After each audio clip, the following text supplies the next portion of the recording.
Good afternoon, everybody, and welcome to another edition of Real Talks. My name is David Steele, and it's nice to be back after a couple days. I hope everybody had a long, extended weekend with some great stuff and all that good stuff. So, couple of things right off the top. No show yesterday because I was putting up all of those podcasts. So now, guys, if you go over to Spotify or wherever you get your favorite podcasts, the whole month of May is now up for you guys to listen to. In case you haven't, seen the show, you're not able to see the show. What I'm doing is putting all the podcasts up for you guys to listen to. All of the news, it's just in audio form. So you guys take care of that. And I'm going to be putting up June in the next couple of days. I have another couple that I'm going to be trying to put up, and I'm going to try and rearrange my schedule. So we are going to be getting you guys are going to be getting a show every single day at a solidified time. It'll be easier for me. It'll be easier for you. Okay. All that out of the way. So today is a huge show. And so we have some breaking news right off the top.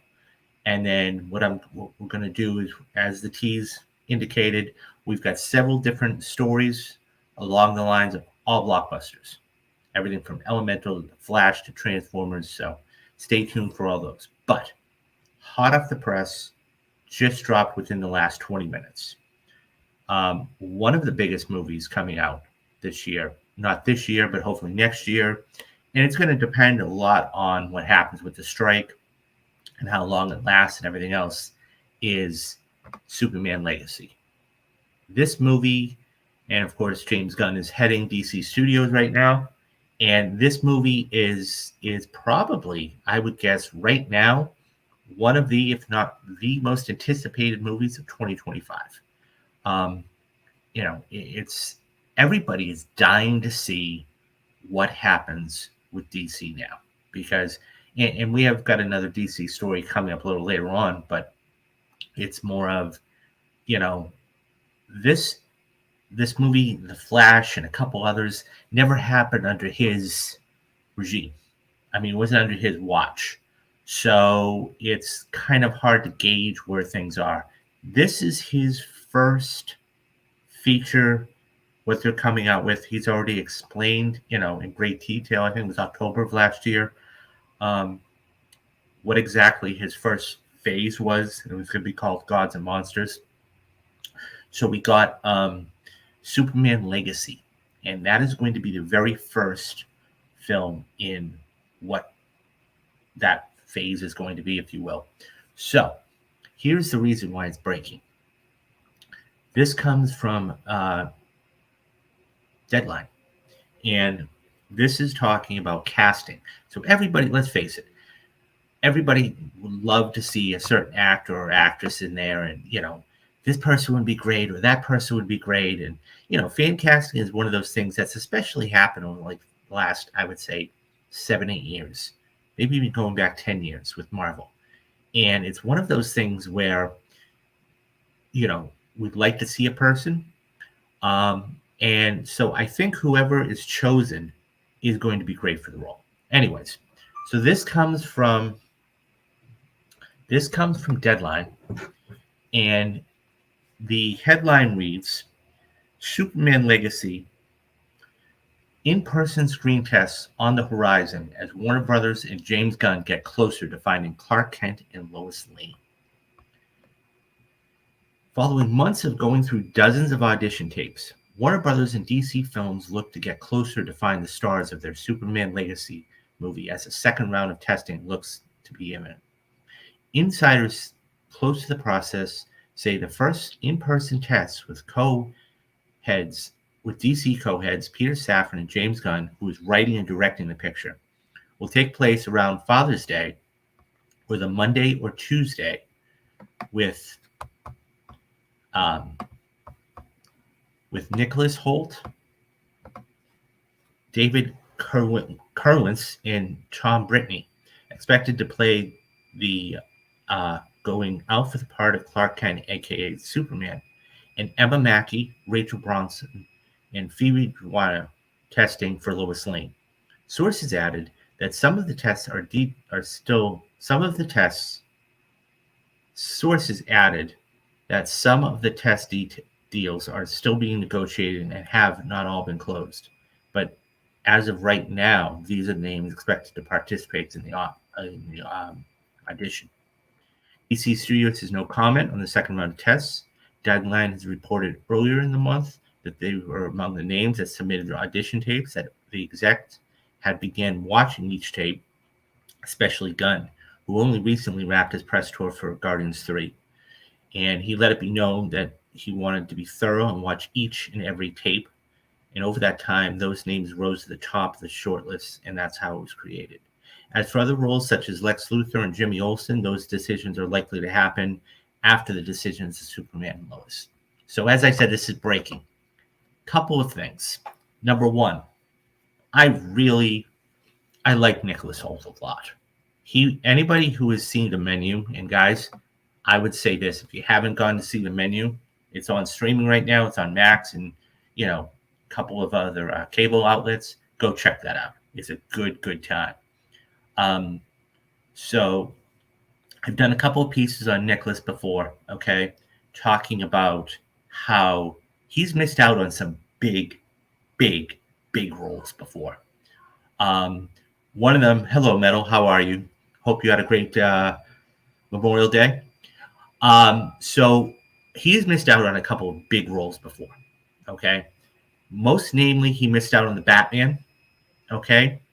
And the other one he missed out on because of obligations to his other show was Mission Impossible 7, the one that just came out or is going to be coming out in about a month. So, and he was going to be the big bad. So, you got to know he's got to have, Tom Cruise has his number on speed dial. But nonetheless, I would love to see Nicholas Hoult get this job. This would be incredible. And it would be vindication, too, I think, for him. Because the fact is, as I said, he's missed out on a couple of roles. And this, honestly, if you can't play Batman, why not play the other guy, right? Superman. So I think that would be perfect. It's only fitting, right? As far as Rachel's concerned, now she was just in The Marvelous Miss Maisel, and I loved her in House of Cards. He was an awesome beast. Yeah, he was actually. I forgot about that. That's a good point. He actually played in X-Men First Class as Beast. One of the just starting up. So that's a really good pull there, Metal. I had forgotten about that. So that being said, Rachel is one of those actresses. As I said, she was just in Marvelous Miss Maisel.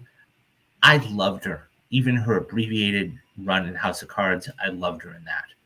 I think she would be fantastic. So now we're starting to get into the testing and everything else.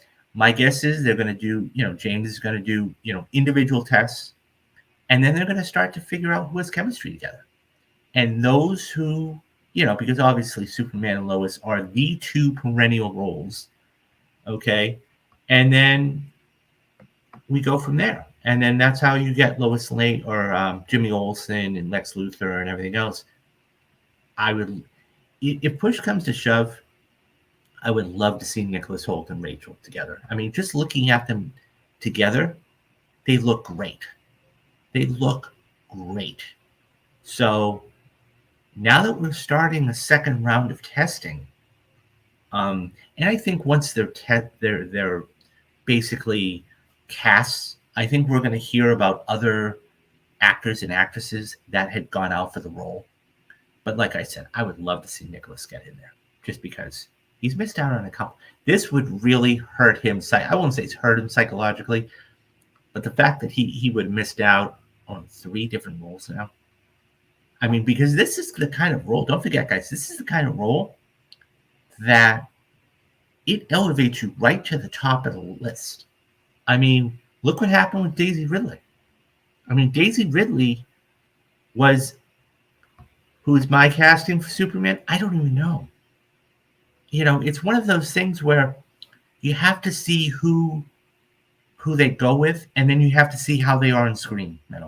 I think it's really, they need, God knows who he wants. Okay. And I think that until you see them together, and I guarantee you they're going to start to do, you know, tests together to find out who's a better fit. And that's why they go through them. I don't really have a particular, I just want the character to be good. And so for me, it's not one person or another. As far as somebody that I think would really benefit by a big role is Nicholas Hoult. I mean, you take a look at somebody like Daisy Ridley. Daisy Ridley, okay, nobody knew her name. Nobody knew her name before Star Wars, this last trilogy. Nobody. And the minute she got it, she was elevated. She was a worldwide name like that. So I think this would be the same thing, But yeah, so this is going to be fascinating moving forward. And, as I said, we're going to see what happens with Father's Day, after Father's Day, and everything else. But what do you guys think about the casting here for this? Do you think that this would be good for Nicholas and Rachel to actually get this? Would you prefer somebody else to be Superman and Lois? Who would you get to play Lex Luthor? Leave me your thoughts down in the comments, and I'll get back to everybody. Okay. So we're going to start off today's show. That was breaking. That was like right off the top, breaking. So we're going to start off really today's second story. So it's about a movie that, by the way, guys, as I said, these are all going to be blockbuster stories, okay, throughout the whole show. So, but nonetheless, so we're going to start off with a story that we've got a movie, another blockbuster coming out today, this weekend, and I actually got to see it last night. It was a fan event, and I'm talking about Transformers: Rise of the Beasts. And I'm an 80s kid, and I grew up with all these Transformers and, Bumblebee and Optimus Prime and Mirage and all these guys. And I got to say, so I didn't have too high expectations. And by the way, guys, I'm going to be doing a whole spoiler cast on this this Saturday. So I'm not going to give all my thoughts about it, but I'm going to give a few thoughts about it.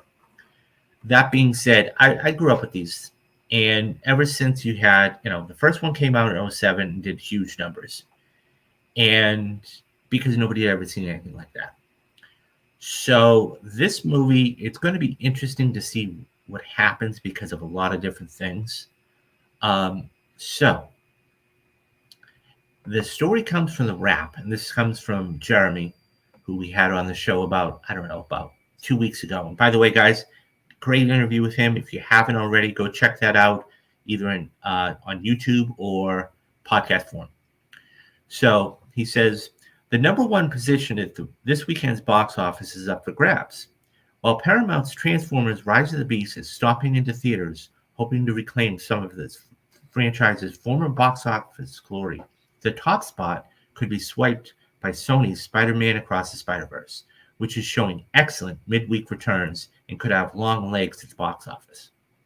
This is the first time in 6 years that a Transformers movie has graced the summer slate.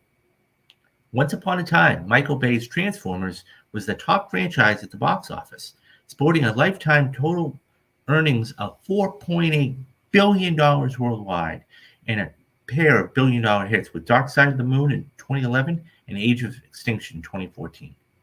But in 2017, the series' fifth installment, Transformers: The Last Night, opened on a Wednesday to a series low $44.6 million over 3 days and $68 million over 5 days, going on to gross $602.8 million worldwide.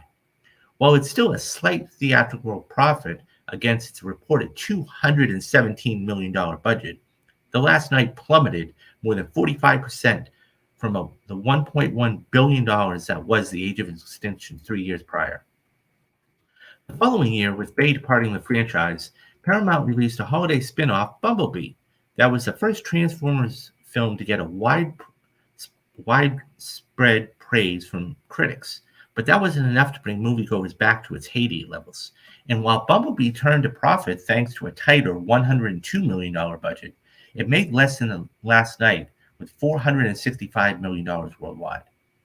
Which brings us to Rise of the Beasts, which sees Creed 3 filmmaker Stephen Caple take over the director's chair in a film that introduces the Maximals, led by the Ron Perlman voiced Optimus Primal, in a film that is set more than a decade before the first Transformers movie released in 2007. Tracking currently has Rise of the Beasts opening just slightly better than the Friday to Sunday total of the last night in the low $50 million range.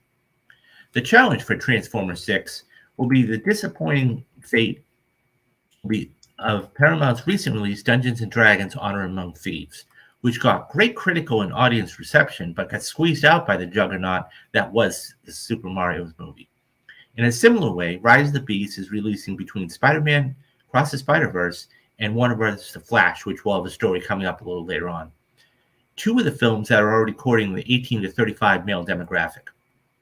This past weekend, Across the Spider-Verse earned a Sony Animation record $120.6 million opening weekend and added $28 million to its domestic total on Monday and Tuesday to outperform the first 5 days of Guardians of the Galaxy 3 by 7%. That's huge. Opening weekend data from PostTrack showed that Spider-Verse was 63% male and 61% was 18 to 35. Current tracking has Spider-Verse earning a second weekend in the same low $15 million range as Transformers 6. While it won't have the same help of the premium screens in its second weekend, it won't be surprising to see Spider-Verse top that range and keep lagging out among general audiences and family, giving it strong word of mouth. This could especially be a problem for Rise of the Beasts, given that the most global successful Hollywood franchises have seen their box office fortunes in China decreased due to a recent decline in interest in Western fare from that country's moviegoers. The Last Night earned $228 million in China in 2017, and that market went a long way to keeping that film out of the red. Sources tell that Rise of the Beast is earning solid pre-sale numbers in China for a Hollywood film in 2023, but is unlikely to match the Last Night in that market, meaning that it must find a better foothold in the United States and other international markets in order to turn a profit against its reported $200 million budget and against tough tentpole competition. Okay, let's talk about this because this is big. So I'm probably one of the many few that already loved all the movies. Definitely. Okay. So yeah, I mean, so the films aren't. As I said, I'm an '80s guy. Okay, and I grew up watching. I grew up watching the films. I grew up watching the cartoons and everything else. And so I have not seen The Last Night, but I have seen Age of Extinction and Dark Side of the Moon. And so I went last night, and as I said, I'm not going to do my full spoiler review here, but I'll just say this: I was disappointed. I was very, very, and mind you, this is one of those movies that you have to go into and turn your brain off for, right? I totally understand that, but I was really disappointed. I'm not going to lie. I was really disappointed, and I just, the jokes weren't funny. I put out a tweet the other day. As a matter of fact, after I left the show, I put out a tweet. I said, I wouldn't be shocked to see this on one of the top 10 worst of 2023. Now, mind you, this is my opinion. Okay, I don't want to try and, sway you one way or the other, Metal. So this is why I would say film is subjective, because there are films that you may like that I may not, and vice versa. So I want you to have a fantastic experience. Personally speaking, I thought it wasn't funny.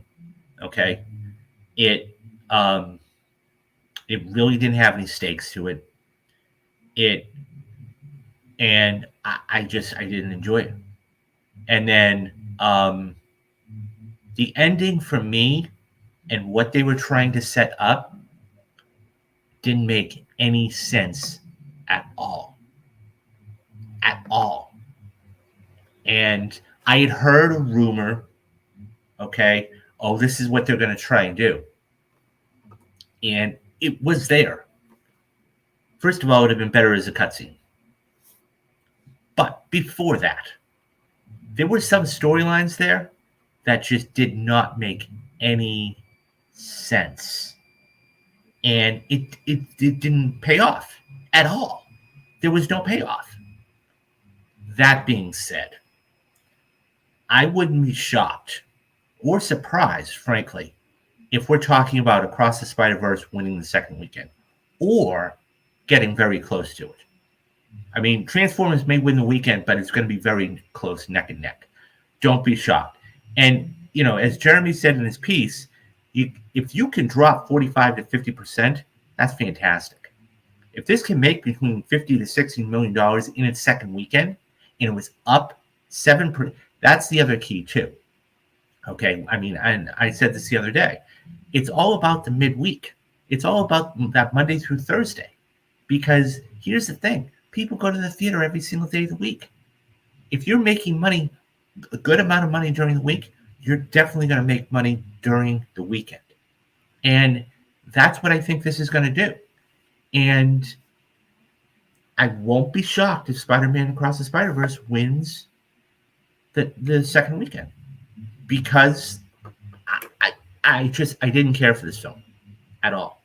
And, you know, I understand that, you know, look, so this is the same guy that directed Creed 2.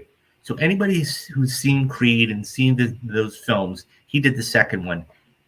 And that one didn't have a Stallone.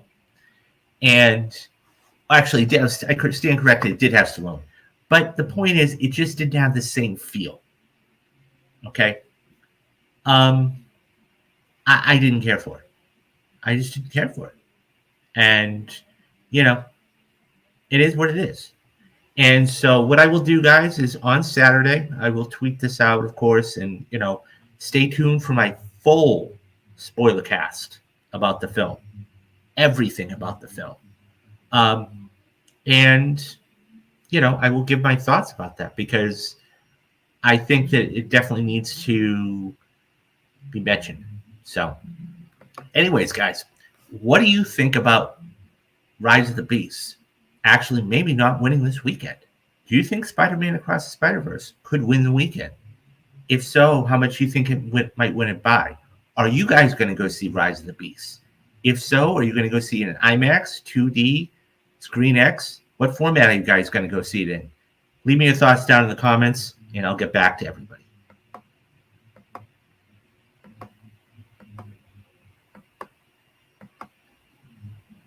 Okay, so we go from the 8th. So Meadow says he's going to see it in IMAX. So yeah, I saw it in IMAX too, and it was a good time. I'm dying to see how all this stuff works out. Yeah, so IMAX was. Look, I actually would like to try and go see all of the films in IMAX. You know, so I didn't for Spider-Verse because I had something come up. So, but definitely, I want to go back and see that again too. So, let's move on to our next story, and this one is about the movie that is coming out the next week. And as I said, this is going to be all blockbusters, and it's going to be all, you know, movies coming out. So, and I'm talking about The Flash. The Flash is now one of those films that talk about long-awaited films. Okay, this, like the Batman of last year, was probably one of the, if not the most anticipated film. Once we got a release date, once we got a marketing thing, you know, junket tour and everything else, and who's going to be in it and all that. This is an interesting film for a number of reasons. Number one, it's supposed to reset the DCU completely. Okay. Number two, we have an introduction of another character in Supergirl. Now, how are they going to fit that into, feature other feature films, or are they going to keep this actress? Number three, you know, how much is this going to make? Because let's face it, while I am about numbers to a certain extent, this movie was extremely, extremely expensive to make at $200 million. Some say upwards of 250 million. Um, all of that being said, okay, one of the things when you have a film like this is about marketing and how you market the movie, and which age demographic. I mean, I was just in the last story talking about how 65% of the males between 61% of the males between 18 to 35 went to go or are going to go see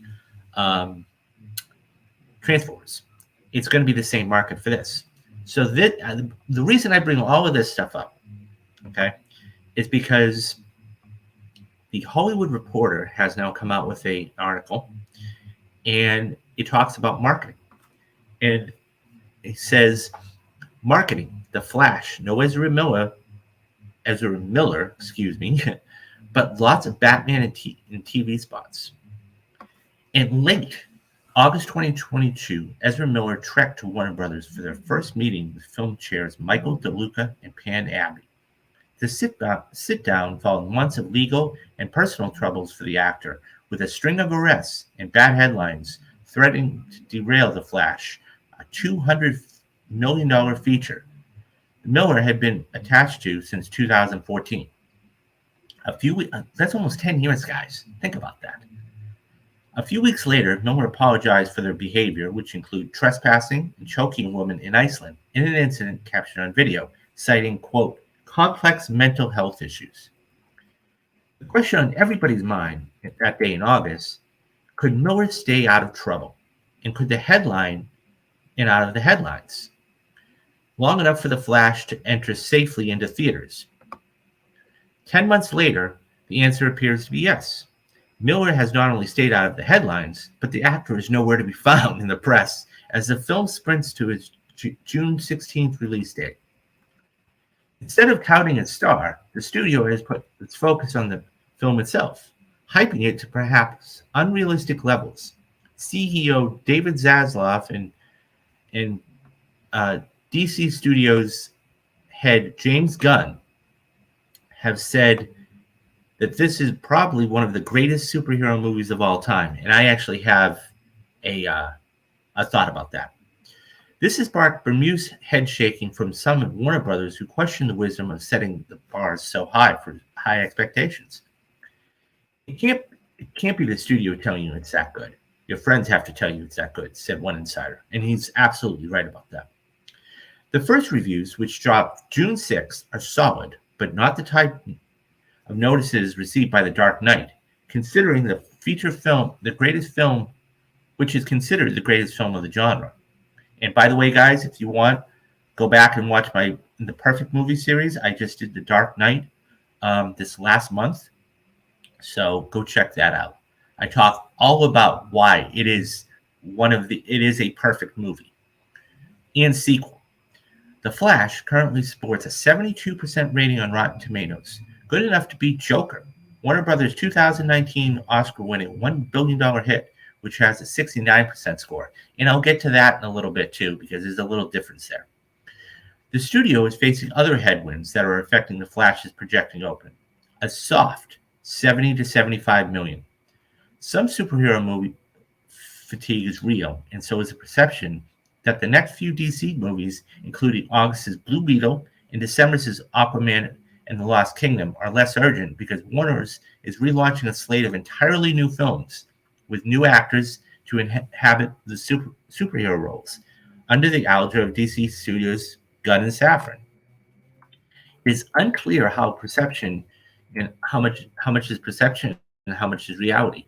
Both executives have said some actors from the current universe could persist, and one who seems most likely is Zola Miranda, whose character Blue Beetle has close ties in the comics to Booster Gold. Gunn and Safran are planning their own Booster Gold show, and it's possible Blue Beetle could appear in it, depending on Beetle's reception this summer. So far as Warner's has Miller sidelined in the press in favor of director Andy Muschietti, Barbara Muschietti, who's a producer, and Supergirl actress Sasha Cowan, and as ambassadors of the film. On June 12th,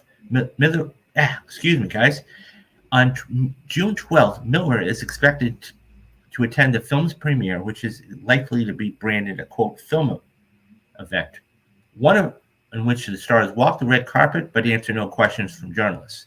The studio has previously had experience in such hybrid events.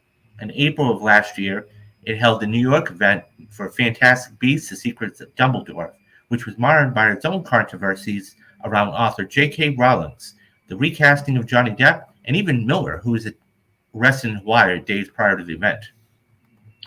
Instead of touting its star, the studio has enlisted famous champions, courting celebrities for advanced screenings, and such as Stephen King, as he's seen it. As a rule, I don't care much about superhero movies, but this one is special. It's funny, heartfelt, and eye-popping, he tweeted. So is Jaden Smith. Best movie ever, he wrote on Instagram. Tom Cruise was also treated to an advanced screening at his home. He did not tweet his review, but he's said to have liked it. In fact, the studio has mounted what one person describes as one of the most robust screening campaigns in recent memory to build buzz, with tens of thousands seeing it. Rival Studios Warner has been relying heavily on spots and trailers, running the latter during the NBA playoffs. One exec believes Warner's paid upwards of $14 million to the NBA alone, although that also includes a spot for Barbie.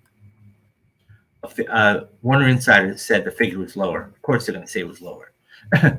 They are spending huge. This is a massive campaign, the executive familiar with those rollouts said. And if Warner can't bank on the Flash himself to bring audiences in, it is hoping that Batman, one of the biggest superheroes in the world, can, as well as the nostalgia factor for returning Michael Keaton. Both have heavily been profiled in the campaigns, and Keaton showed up for a fan event in London last weekend. But it's clear if it's resonating. Having both Keaton and Affleck back as Batman have drawn comparisons to the ground trod by the successful Spider-Man No Way Home. Unfairly, as Flash was to have originally aired in theaters before that movie. And on the flip side, moviegoers can feel like they just recently saw a Batman movie in the form of Robert Pattinson's The Batman released last year. They're not promoting Flash as a character because they can't, a rival studio exec said, saying regarding not putting too much focus on Miller. Normally, studios would have had a big movie star blanket late night talk shows, but due to the writer's strike, these shows have shut down. That has been a blow to the movies, but in the case of The Flash, it might be advantageous. Miller is inconspicuously absent from the shows, and co-stars don't have to field awkward questions about their troubled star. It has hurt everyone equally, said the rival exec, but in their case, it hurts them less. One bright spot for Warner's has been filmmaker Andy Muschietti, who is a favorite of the studio after the hit It films. Even if Miller's future with DC is an open question, Muschietti doesn't appear to be. He's the top choice to direct Batman's feature, The Brave and the Bold, multiple sources tell THR. There is no script, and thus no formal commitment from the filmmaker until one materializes post-writer's strike. Okay, let's talk. Because there's some big things going on here. Okay? Number one, when you are a movie, okay, and you're not able to push your star, okay, even regardless of what it is, it really hurts you. It does. It hurts you. It's that simple.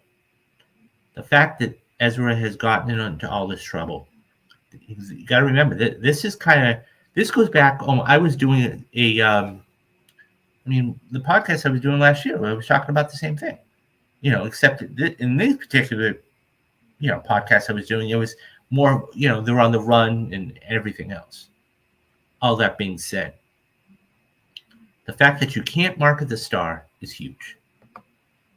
Now, what they're hoping on, what they're basing everything on, is that everybody loves Michael Keaton and, Batman 89, and they're going to go get a lot of, press.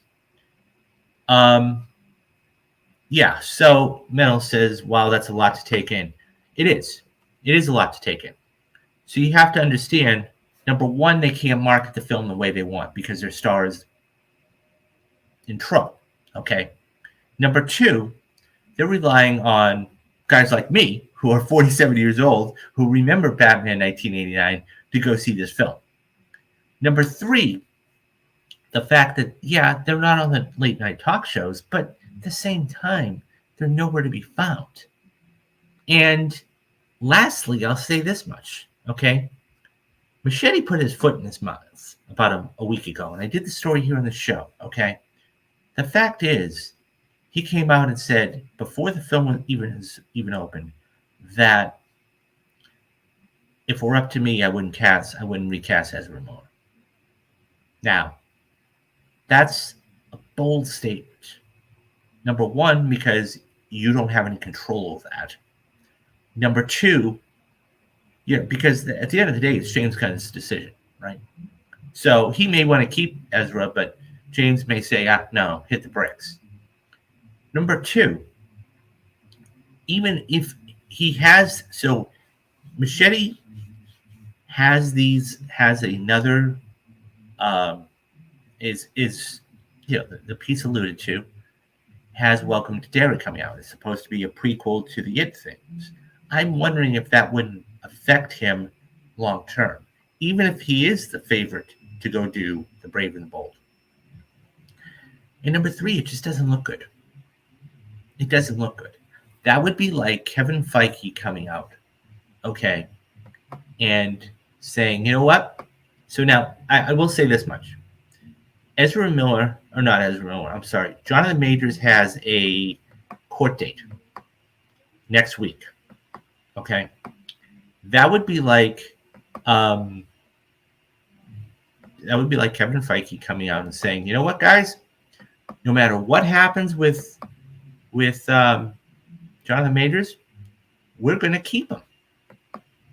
Now, anybody knows of the allegations, and he is in none of the, he isn't in the trailer. He is not in anything. So it really is,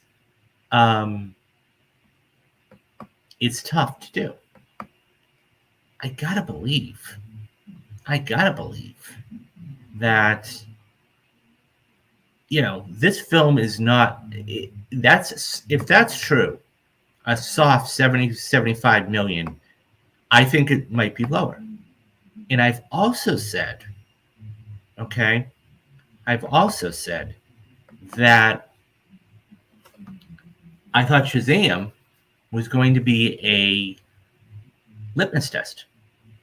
And I thought that it was going to really, if people didn't turn out for Shazam, which they didn't, okay, that was a disaster in itself, that I think that this is not going to do well. Now, that being said, okay, here's the interesting thing. So we just did the piece earlier that Spider-Man Across the Spider-Verse might actually win this weekend upcoming, because of the lackluster showing of Transformers. It could. I'm not saying it will. But if this is a soft $70 to $75 million, it could definitely keep going. And I'm talking about Across the Spider-Verse. Because if this movie is not, you've had millions and millions and millions and millions of people. Okay, maybe not millions, tens of thousands of people see this movie. Number one, there's a chance of spoilers out there. Okay, that's something in itself. Number two, if all of those people that have seen the film, if you're trying to push this and shove this down fans' throats and say, go see this, go see this, go see this, and they say, "Oh, okay, it's not that good." What do you think is going to happen for the weekend? Those people have already seen it, so you're losing that much business. Um, I really, really wonder. And the last thing I'll say is this: when you have, I don't now Stephen King is a phenomenal author. I have no doubt about that. I do not take what he says at face value. I just don't. Not to say he couldn't develop characters and everything, but that's not number one. It's not his genre. Number two, it's not like he is really. Um, he's delved. He even said in the tweet, "I don't really watch superhero movies." So how are you supposed to gauge how good or bad this is if it's not? If you don't watch superhero movies, okay? Um, all of that being said, Tom Cruise, he great, great. He liked it. But Tom Cruise saying, he likes it himself isn't going to drive people to the theater. So, as that exec said, the people have to say, yes, I like this movie. Not David Zaslav, not James Gunn. And the last thing I'll say is this. When you say it's, quote, one of the greatest of all time, I can come up with 8 movies. Now, first of all, I don't think there's ever a greatest of all time. Okay. There is a great of the generation. Okay. For a multitude of reasons. But let's play this out for a minute. Okay. You have, I can think of 8 movies off the top of my head. Okay. I'm talking about Black Panther. I'm talking about Avengers Infinity War. I'm talking about Guardians of the Galaxy. I'm talking about Logan. I'm talking about The Dark Knight. I'm talking about, there's just 5 right there. Okay. So you have to think now. And the other thing too is this is supposed to be reset. There's so many things wrong with this that I think they just need to cut the losses. They better really hope this makes bank overseas, because it will be lucky to recoup what it has here in the States. If it can make $200 million domestic, it will be lucky. It will be lucky. Anyways, guys, what do you think about the marketing of The Flash? Did you think they showed too much in the trailers? Did you think that they should be showing Ezra Miller more? Or do you think you're going to go to see this from Michael Keaton and everybody else? Leave me your thoughts down in the comments, and I'll get back to you.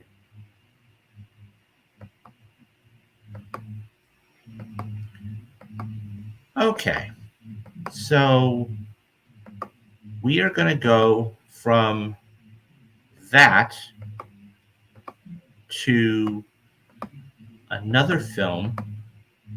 And I'm going to bring the slide up right now for you guys.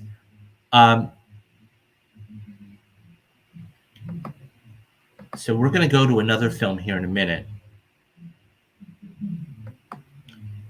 I don't know, but hopefully it does well. Yeah. Look, I hope it does really well. I'm never one to, say, oh, I hope it felt. No, I'm not. I'm not that type of person that I hope something bombs. That's not me. I hope it does do well. And so, okay. So we have another film that is going to be coming out the same day. And this, it's another problem. Okay, we have a couple films coming out the same day. Okay, so Pixar has been, for the last, I would say, 5 years. Okay, Chapek had a lot to do with it. Okay, I'm not gonna dismiss that. But that being said, Pixar's in trouble because they are, their track record for the last 4 or 5 years has not been good. Okay, because of the pandemic, and yeah, I understand that. So, because they're going to be fighting for that audience too. Okay, So this comes from THR. And it says Elemental steps in the ring as major box office test for Pixar. After one of the most impressive winning streaks in Hollywood history, Pixar has seen its fortunes reversed in recent years with last year's flop of Lightyear, which I enjoyed it. Now I haven't seen it since, but I do remember enjoying it. In a pandemic era policy of sending its features straight to Disney Plus.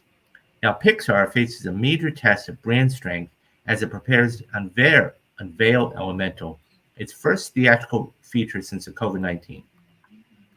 Directed by Peter Sohn, the film is based on an original story in which the world of fire, water, earth, and air all work together. Okay, and they live together. Among earlier reviews, the title has an underwhelming 64% approval rating on Rotten Tomatoes, a low number for Pixar. Additionally, the movie is tracking to soft $37 to $38 million over the same weekend, which it shares with The Flash. Only a handful of Disney releases have debuted to less than 50. There were plenty of negative headlines when 2007's Ratatouille opened to 47 million, but the naysayers were proved wrong when the pick transformed into a box office sensation. Before the pandemic, such an opening for a new Pixar title would have been hard to imagine. The Incredibles 2 in 2018 or Toy Story 4 the next year. Both ultimately topped $1 billion. Then, just as the crisis struck overseas in the United States, Pixar and Disney launched Onward into theaters into early March of 2020. The film limped with a global gross of $133.4 million as theaters began shutting down en masse. The next three Pixar films, the 2020 Oscar winner Soul, the 2021 Luca, and last year's Turning Red, were sent straight to Disney Plus in the United States and other select major markets, even though the box office was coming out of everything in recovery mode by the time Turning Red came out. Many criticized Disney's former boss, Bob Chapek, for training families to watch Pixar films in the comfort of their own home versus promoting the theatrical experience. Lightyear was indeed released on the big screen in June of 2022, several months after Turning Red. Although it was based on one of the studio's most iconic Toy Story characters, it managed to earn up only $218 million, an alarming low number for one of Pixar's movies, which was believed to have cost around $200 million to produce. Elementals itself spans the earlier and current creative regimes at the studio, with Sohn conceiving the idea for the story after directing the 2015 The Good Dinosaur, and was asked to speak at an event in the Bronx, where he was born. Seeing his immigrant parents in the audience, quote, hit me very emotionally, and I broke down in tears, he remembers. That gesture of appreciating their plight and what they had given up and risked for me really affected me. When I got back to Pixar, some friends and bosses at the time said, that's your next movie. Observers point to not only pandemic challenges, but to a generational change in leadership, particularly after the 2018 exit of longtime Chief Creative Officer John Lasseter, who departed after acknowledging workplace, quote, missteps, end quote, that left some employees feeling, as he wrote, disrespected or uncomfortable. He now runs Skydance Animation. Much of that has been made of the Pixar Brain Trust that provides creative guidance on each movie, and that too is seen changed. Many of the original Pixar Brain Trusts that started the company are gone. Ed Catmull, John Lasseter, Steve Jobs, Brad Bird, story head Joe Rafton, and more. Observed Tom Sito, an alum of Disney and DreamWorks Animation and an animation professor at USC. I'm sorry, guys, USC. Just one animation exec, these movies bring a diversity of filmmakers and the richness and depth, which John brought is not there anymore. After Lasseter's departure, veteran Pete Docter, who joined Pixar to work on Toy Story and a director of Up, Inside Out, and Soul, is the only director to have won 3 animated features. He was named as the studio's chief creative and enjoys wide support. Peter loved and respected Pete. No one is questioning his talents, an animation source with past ties to Pixar said. Animation is a long game. You can't place too much success in the success or lack of success of one picture. Still in June, Pixar, which maintained its campus in Emeryville right outside of San Francisco, was hit by Disney layoffs, which affected 75 employees, including Lightyear director Angus McLean and producer Gail Sussman. According to Sam, Elemental's brain trust included Doctor and Andrew Stanton, Finding Nemo and Wall-E, along with Dan Scanton, Dom Sheeney, and Brian Larson. As the next chapter of Pixar is written, the animation world itself is becoming more competitive and crowded. This year alone, Illumination Entertainment, the Chris Mendelsohn-led Home, and Minions franchise has had a huge hit with the Super Mario Brothers, which has topped $1.2 billion worldwide. Sony Animation's Across the Spider-Verse, the sequel of its Oscar-winning movie Into the Spider-Verse, has claimed $208 million worldwide since its May 30th release. Next, Netflix, which has become a force in animation, with Benicio del Toro winning the Best Animated Oscar earlier this year for Pinocchio. It has a slate that's going to be including Nimrna. I'm sorry, guys, can't pronounce that. Based on the graphic novel of the same name, and Chicken Run: Dawn of the Nugget, which is a sequel to Chicken Run. So it goes on and talks about the rest of that and everything else. So basically, here's the thing, okay, that Pixar has to really show they used to be a powerhouse, okay, and they're no more. So now it's going to be, what can they do to regain their viewers, because they don't have many anymore, because they're all been accustomed to watching these films on there. I think it's going to take a couple of films. I don't think it's going to be this film, because the fact is that it's just not going to make a lot of money. I think this film has to really do well overseas in order to make, and I don't think it'll turn a profit, but I think it has to do well overseas to really establish and reestablish everything about it. But that all being said, it can be done. It can be done, and I think that it will be done. It's just going to take a couple of, pictures, because look, you have movies like, The Incredibles 2 that made over $1 billion, right? Even though that was 2018. So it's going to take some time. So we'll see about that. Anyways, guys, what do you think about Elemental and Pixar in general? Are you going to go see Elemental in the theaters, or are you going to wait until it comes out on Disney Plus?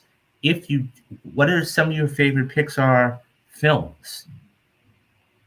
Who's your favorite Pixar character? Is it Buzz? Is it, is it Woody? Is it Buzz? Is it anybody else? Let me know your thoughts down, and I'll get back to you.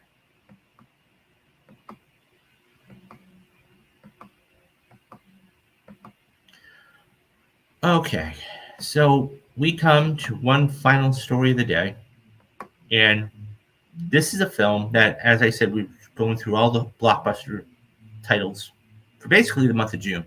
When you think about it, The Flash, Elemental, Transformers. So this is the final one of the month, and this is the final story of the day. And I'm talking about Indiana Jones.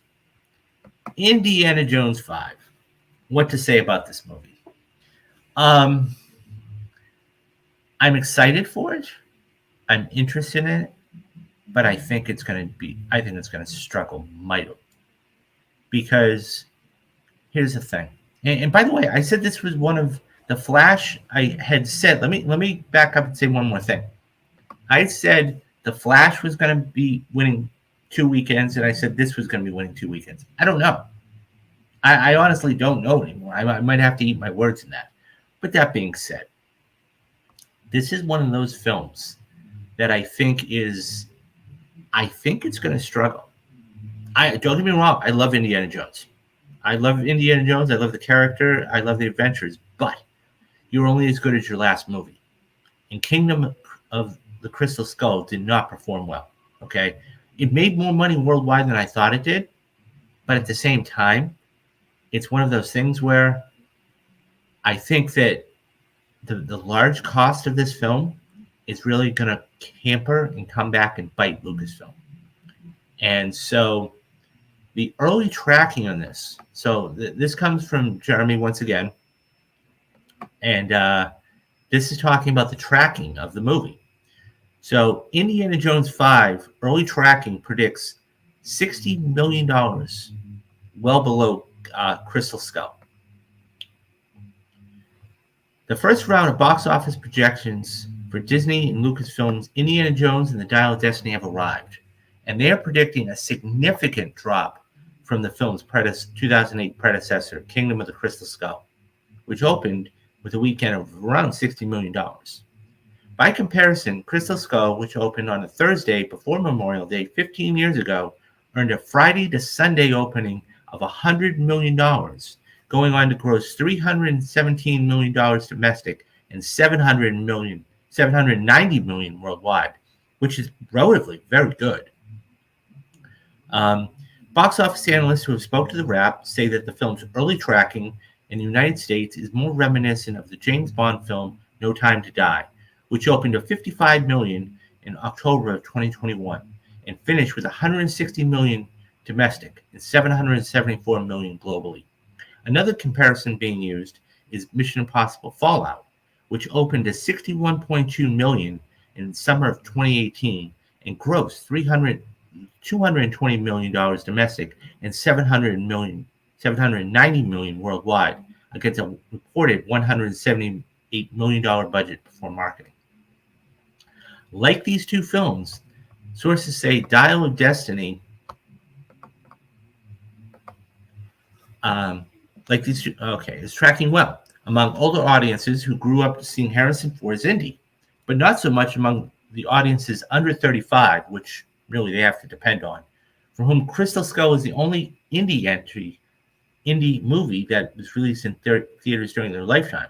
As always, tracking can change, but Disney is to work to build up buzz for the movie among their core demographic. Making that mission more difficult are the mixed reviews of Dial of Destiny from its world premiere at the Cannes Film Festival, which, by the way, was a calculated risk. So, currently, the film has a 50% Rotten Tomato score from 46 log reviews, most of which came from the press screening at the festival. It's possible that the later reviews made for Indy and Crystal Skull were able to ride good but not great critical and audience reception. 77% from Rotten Tomatoes and a B score and cinema score to a long box office run. But with a reported $295 million budget before marketing, Dial of Destiny has to gain traction across demographics, not just nostalgic boomers, but Gen X, in order to turn a profit. And of course, it hits theaters at the end of the month. Okay, let's talk about this because this is important. The fact is this: we have some of the biggest movies of the budgets of all time coming out this year. Of all time. Okay? We've had Fast X, which had 340. We have this one at 295. We have The Flash at 200. Okay? We have a lot of these movies coming out that are huge, huge, huge budgets. That all being said, I cannot, if this movie is going to be tracking, as it said, in $60 million, okay, let's just say it makes 60, okay? Now, mind you, it's going to have, it's going to have all those other films coming out.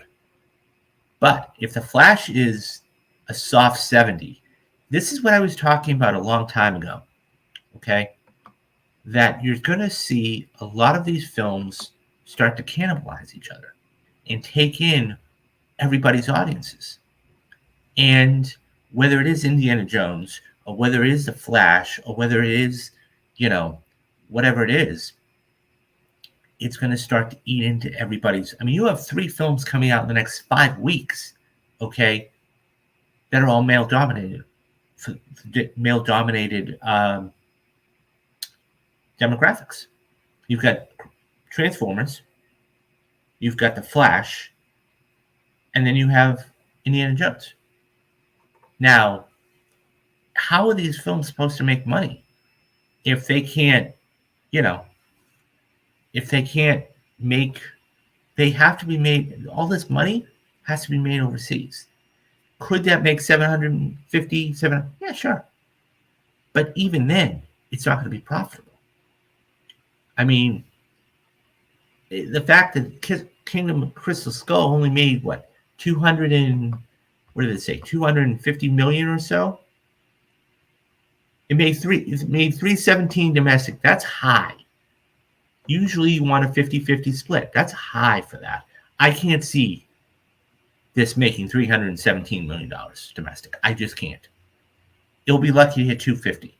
It really will, especially if the reviews are not good. Okay? Especially if the reviews are not good.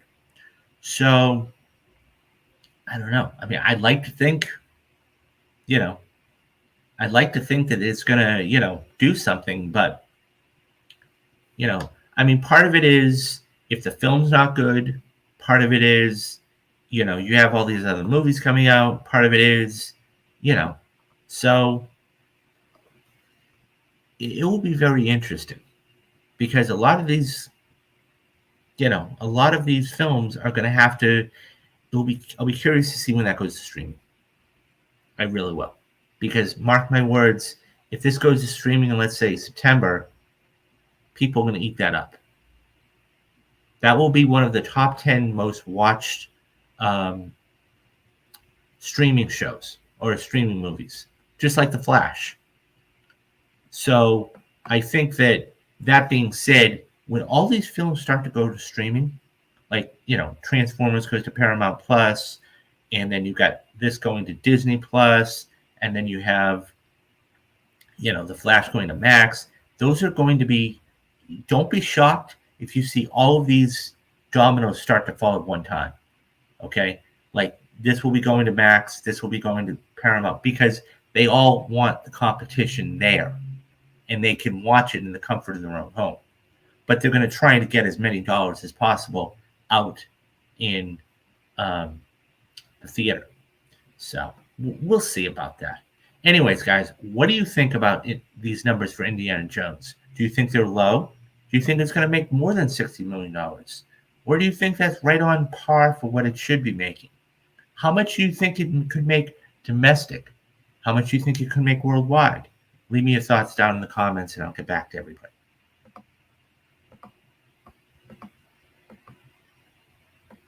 Okay, so that's all we have for the show today, but a couple of things before we go. So, number one, guys, Mission Impossible, as I said, all of those were done and we watched enough for you guys by July 12th. I've got about a month to do it. So, stay tuned and look for those on occasion. I'll probably pre-record those and then just put them up randomly. So keep on the lookout for those. Number two, for the Patreon, I am going to be doing that too. Training Day, and I'm going to come out with another mob movie. And that will, if you guys want to help me out in any way, shape, or form, I know Metal is a loyal member, and I thank you for that. If anybody else would like to join, all you got to do is hit that join button. It's $2.99 a month. It's less than a gallon of gasoline. Okay. It's less than a gallon of milk. Okay. So you can do that. You have, as I said, the Patreon. It's $5 a month for Mob Mondays and Rewatch Wednesdays for $10 a month. Very, very cheap for you guys. Super chats, are always welcome. Also, I am trying to, I know I was talking to you guys about an interview with Robbie J. Lou. I'm hoping to get her on tomorrow. I got to try and touch base with her. So, I thought Monday was going to be the day to do it, and it got mixed up. Anyways, I'm hoping to try and get her on. She will come on very soon, though. She will be on soon enough, though. That being said, the second part of the year-end wrap-up, I did a mid-year wrap-up. I have everything pretty much set. I want to do a video on that. What's coming up for the rest of this year, starting in July. And yeah, so I'm gonna. If you guys will basically appease me for about 5 minutes, I gotta go off on a little rant. So I went to the theater last night to see Transformers, as I said, and the show was at 7, and I got there at 6:30 because I like being there early. I like watching previews, but more importantly, I wanted to get concessions. Because it is 6:30, concession lines are going to be long. Okay, so for the last couple of times, okay, I've gone in, and I've gone to the register, and I haven't had my ATM card on me for a while, so because it got lost and everything else. So I have had cash, and so what ended up happening was they said, okay, I can't take a card. It's basically I can only take a card, no cash. I went, okay, fine. So that was the first time I went in to see Spider-Verse. I didn't get anything then. This last night, so I go up to the register, and they said, well, we only take an ATM card. This one here or this one here, they'll take your card. They'll take cash. So I get in one of the lines that I was just in to the left, that the cashier had said that it takes cash. They said, oh, no, I'm sorry. We don't take cash here, only card. Down there, we'll take cash. So, okay, so I go down to the very last, was I think register number 1. And I get up to the register, I get up to the counter, and I said, so do you take cash? She's like, no, I don't. It's down there. I said, okay, thank you. I wasn't going to say anything. When it comes to certain things, I wasn't going to say anything. I saw the manager, and I pulled him aside. I said, look, Andrew, I said, I got here 15, 20 minutes early specifically because I knew it was going to be, crowded as far as concessions were concerned. I've now stood in 3 lines, okay? And I've asked, do you take cash? They point me over to another register. No, they don't. Put to another register. They don't. I said, the fact is, you need to have a sign out that says cash only, okay? Or debit or credit only, okay? That way, if I only have cash on me, I know that, okay, this is not a line I need to be in. And so I told him, I said, I stood in 3 lines. So I wasted about 15 minutes, okay? And I said, that's ridiculous. So he says, well, it's not up to me. It's out of my control. I said, well, whose control is it in? And he said, well, it's, a corporate thing, Regal. So here's my thing, okay? And I'm going to write him an email probably tonight or whatever else. Look, if you are only taking debit and credit at certain registers, you need to put a sign that says debit and credit only. That's it. Because somebody like myself who only has cash on me because I don't have my wallet, okay, how do I know this? I don't. So I've got to waste 15 minutes of my time to stand in there to have them tell me, oh, this isn't the right line to be in, okay? 3 different lines I was standing in, okay? I said, screw it. I'm not going to get anything then. It's this mere principle. You can't tell me that it's beyond, whomever, okay, to hang something on the little in front of the screen that says debit and credit only. There's nothing wrong with that, okay? Or cash only. Okay? Why not? I mean, or give the option debit and credit and cash. I mean, it's a small thing. I don't know which one to go to. Okay, but for me to go from one line to the other and have them all say, "Oh no, we don't take cash," is crap. I'm sorry. Hang a sign in there. It's a small thing, but it's a big thing because maybe people don't want to use their card. Okay, it's just a minute thing. As a consumer, I would want to know which one is, you know, cash and which one is debit and credit only. Anyways, so I mean, as a result, I didn't get anything last night. I mean, I didn't need it, but it was just simple premise. When you go to the movies, you want to be able to get popcorn and a drink. Now, I could have used my points. That's not the issue, but I wanted to upgrade that, and it cost $2 each to do it. So how the hell? I don't have cash on. I mean, I don't have my card on me, right? Anyways, I'm sorry, guys. I needed to get that out because that irritated me. I've worked in customer service for many years, and you want to try and be as transparent as possible. One line, fine. Strike one, okay. Strike two, it's a little aggravating. Strike three, I'm sorry. I got to say something, okay. And it's a simple thing. It's a simple thing. And you're telling me in corporate they couldn't change that or just make a sign that says cash or no cash at this register? Anyways, that was my little rant for the day. I mean, it was a personal thing, okay?